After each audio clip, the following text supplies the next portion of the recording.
অসীম দয়ালু এবং পরম করুণাময় মহান আল্লাহ তাআলার নামে শুরু করছি।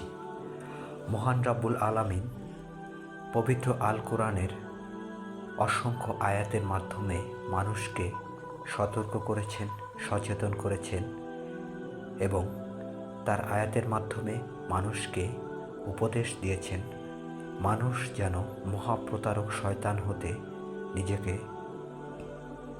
সুরক্ষিত রাখে।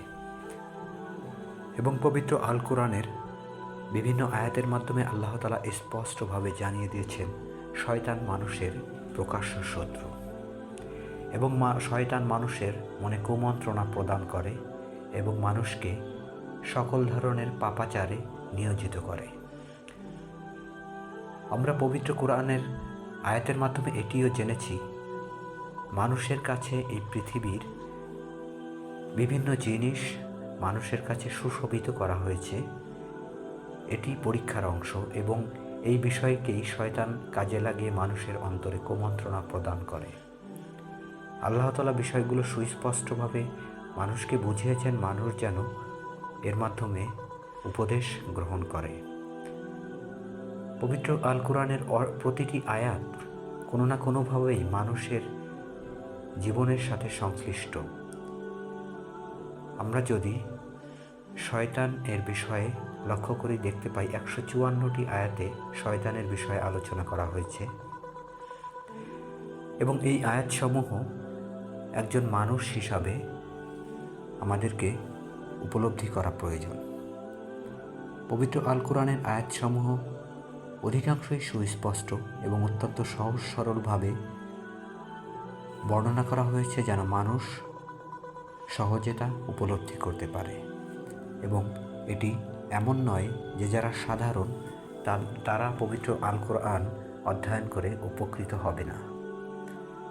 আমরা আমাদের দৈনন্দিন জীবনের দিকে তাকালে আমাদের যে চিন্তা ভাবনা আচরণ, বিশেষ করে মানুষের খারাপ আচরণ বা মানুষের বিভিন্ন ধরনের অধঃপতন বা মানুষের মাধ্যমে যে সকল ভয়াবহ পাপাচার সম্পাদিত হয়, এর পেছনে থাকে শয়তানের চক্রান্ত।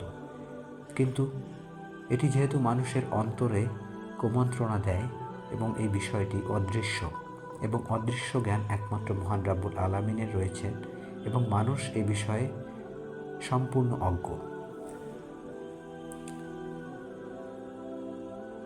যেমন মহান রাব্বুল আলামিন একটি আয়াতে বলেছেন, যদি আল্লাহ আশ্রয় না দিতেন বা আল্লাহর রহমত না থাকতো তাহলে মানুষের মধ্যে অধিকাংশই শয়তানের অনুসরণ করে জাহান্নামে যেত।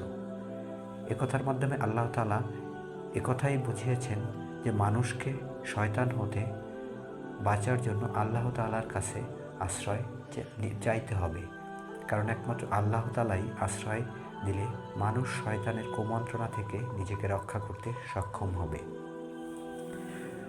আধুনিক বিজ্ঞান উন্নতির এক চরম উৎকর্ষে পৌঁছেছে এবং আমরা শিক্ষা দীক্ষা আধুনিকতা এবং প্রগতিশীলতার চরম এক পর্যায়ে জীবনযাপন করছি এবং প্রতিনিয়ত অবারিত তথ্য আমাদের সামনে চলে আসে।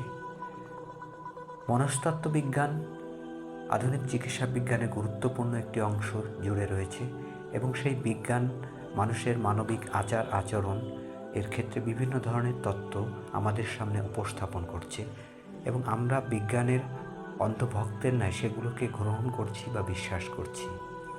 কিন্তু যারা মুমিন তারা পবিত্র আল কোরআনের আয়াতসমূহের প্রতি বিশ্বাস রাখে এবং তারা সেই বিশ্বাস অনুযায়ী নিজের আত্মরক্ষা বা নিজের ঈমান সমৃদ্ধ করা বা নিজের অন্তরকে শয়তানের কুমন্ত্রণা থেকে রক্ষার জন্য আল্লাহ তাআলার কাছে আশ্রয় প্রার্থনা করে। মহান রাব্বুল আলামিন বিভিন্ন আয়াত নাজিল করেছেন এ বিষয়ে।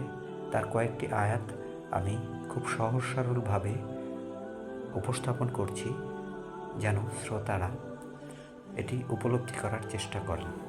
আমি আবারও বলছি, পবিত্র আল কোরআনের আয়াতসমূহর অধিকাংশই এতটাই সহজ সরল এবং সাধারণভাবে আল্লাহ তাআলা বর্ণনা করেছেন যে কোনো সাধারণ একজন মানুষের পক্ষেই উপলব্ধি করা সম্ভব যদি তার সেই ইচ্ছা থাকে এবং মহান রাব্বুল আলামিন চান।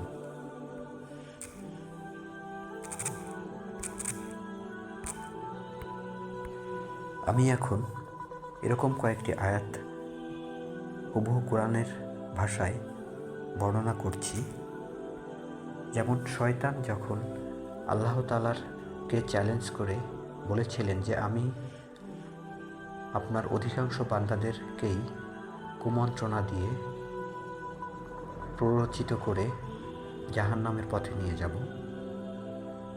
সে ব্যাপারে শয়তান আল্লাহ তাআলাকে এভাবেই বলেছিলেন, আপনার ইজ্জতের কসম, আমি তাদের অধিকাংশকেই জাহান্নামে নিয়ে যাব, তবে তাদের মধ্য থেকে আপনার একনিষ্ঠ বান্দারা ছাড়া। তখন আল্লাহ তাআলা বললেন, এটি সত্য, আর সত্যই আমি বলি, যারাই তোমাকে অনুসরণ করবে তাদের দিয়েই আমি জাহান্নাম পূর্ণ করব। অন্য একটি আয়াতে আল্লাহ তাআলা মানুষকে উদ্দেশ্য করে বলেছেন, শয়তান তোমাদেরকে দারিদ্রতার প্রতিশ্রুতি দেয় এবং অশ্লীল কাজের আদেশ করে, আর আল্লাহ তোমাদেরকে তার পক্ষ থেকে ক্ষমা ও অনুগ্রহের প্রতিশ্রুতি দেন, আর আল্লাহ প্রাচুর্যময় সর্বজ্ঞ। অন্য একটি আয়াতে আল্লাহ তাআলা বলেছেন, হে মানুষ, নিশ্চয়ই আল্লাহর ওয়াদা সত্য, অতএব দুনিয়ার জীবন যেন তোমাদেরকে কিছুতেই প্রতারিত না করে, আর মহাপ্রতারক শয়তান যেন তোমাদেরকে আল্লাহর ব্যাপারে প্রতারণা না করে। এখানে একটি বিষয় উপলব্ধি করতে হবে যে দুনিয়ার যে বিষয়গুলো রয়েছে এগুলো মানুষের কাছে সুশোভিত করা হয়েছে এবং এগুলোর দ্বারাই শয়তান মানুষকে প্ররোচিত করে এবং মানুষকে ভুল পথে বা তার পথে নিয়ে যায়। আল্লাহ তাআলা বলেছেন, আর বলো, হে আমার রব, আমি শয়তানের প্ররোচনা থেকে আপনার কাছে পানা চাই। অন্য আয়াতে বলেছেন, নিশ্চয়ই আমার বান্দাদের উপর তোমার কোনো ক্ষমতা নেই, কর্মবিধায়ক হিসাবে তোমার রবই যথেষ্ট। ঈমানদারদের উদ্দেশ্য করে আল্লাহ বলেছেন, নিশ্চয়ই যারা ঈমান এনেছে এবং তাদের রবের উপর তাওয়াক্কুল করেছে তাদের উপর শয়তানের কোনো ক্ষমতা নেই। এমনকি পবিত্র আল কোরআন পড়ার সময় আল্লাহ তাআলা বিতাড়িত শয়তান হতে পানাহ চাওয়ার কথা বলেছেন। শয়তানকে উদ্দেশ্য করে আল্লাহ তাআলা বলেছেন, নিশ্চয়ই আমার বান্দাদের উপর তোমার কোনো ক্ষমতা নেই, তবে পথভ্রষ্ট ছাড়া যারা তোমাকে অনুসরণ করে। অন্য আয়াতে বলেছেন, নিশ্চয়ই যারা তাকওয়া অবলম্বন করেছে, যখনই তাদেরকে শয়তানের পক্ষ থেকে কোনো কুমন্ত্রণা স্পর্শ করে তখনই তারা আল্লাহকে স্মরণ করে এবং তখনই তাদের দৃষ্টি খুলে যায়। অন্য একটি আয়াতে মহানবী সাল্লাল্লাহু আলাইহি ওয়াসাল্লামকে উদ্দেশ্য করে আল্লাহ তাআলা বলেছেন, আর যদি শয়তানের পক্ষ হতে কোনো প্ররোচনা তোমাকে প্ররোচিত করে তবে তুমি আল্লাহর আশ্রয় চাও, নিশ্চয়ই তিনি সর্বশ্রোতা ও সর্বজ্ঞ। এরকম আরও কতিপয় আয়াত রয়েছে এবং বর্ণিত আয়াত থেকে আমরা স্পষ্ট বুঝতে পারি আল্লাহ তাআলা এটিই বলেছেন যে মুমিন হিসাবে তোমরা আল্লাহকে স্মরণ করো, আল্লাহর কাছে আশ্রয় চাও, আল্লাহ তাআলা তোমাদেরকে আশ্রয় দিবেন। এবং পবিত্র আল কোরআনের শয়তান হতে নিজেকে রক্ষার জন্য আল্লাহর স্মরণ, আল্লাহ তাআলার কাছে আশ্রয় প্রার্থনা ছাড়া অন্য কোনো তথ্য উল্লেখ করা হয়নি। সেক্ষেত্রে এটি প্রতীয়মান হয় যে আল্লাহ তাআলার স্মরণই শয়তান হতে নিজের অন্তরকে সুরক্ষিত রাখার একমাত্র পথ। সেক্ষেত্রে মুমিন যারা, তারা আল্লাহ তাআলার আয়াতের উপর বিশ্বাস রাখে এবং তারা আল্লাহর নির্দেশিত পথে অর্থাৎ আল্লাহর স্মরণের মাধ্যমে শয়তানের প্রতারণা থেকে নিজেকে রক্ষা করে। আল্লাহ তাআলা আমাদের সকলকে সেই তৌফিক দান করুন, আমিন।